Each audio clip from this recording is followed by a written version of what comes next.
For this morning's press conference, may I introduce to you our distinguished panelists, beginning with Her Majesty Queen Maxima of the Netherlands, United Nations Secretary General, Special Advocate for Inclusive Finance for Development.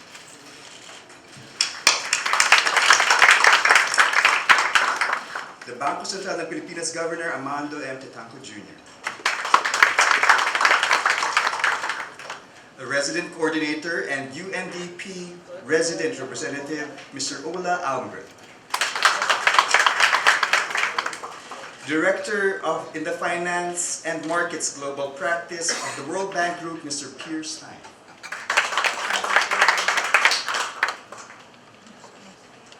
Socio-Economic Planning Secretary and Director General Arsenio M. Balisacan of the National Economic Development Authority. And Secretary of the Department of Social Welfare and Development, Secretary Corazon Soliman. Hi, I'm Paolo from the Inquirer. Good morning. I have a question for both Mr. Tetanco and Your Highness.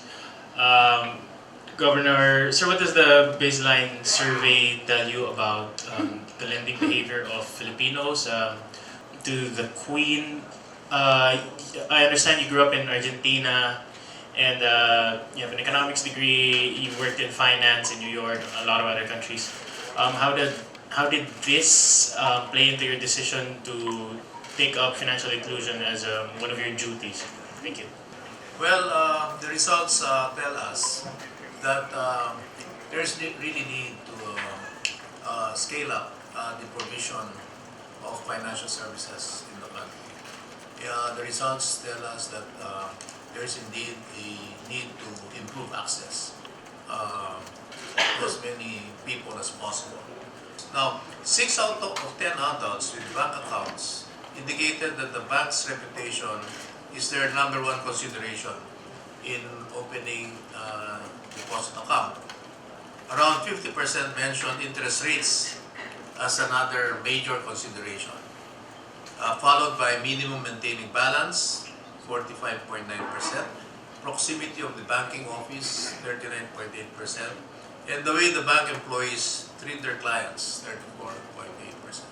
So these are the considerations and this gives us an idea of where improvements can be introduced. And I think this is also information that's going to be very important for banks as well as other financial service providers in trying to meet the requirements, answer the needs, and make their service as convenient as possible, as preferred as possible by their clients. Certainly the fact that I'm an economist and used to be a banker did actually help. The fact that I was born in a developing country definitely made me see that you need to be economically included to be able to have dignity, to be able to have an income, and for a country to be able to have equality.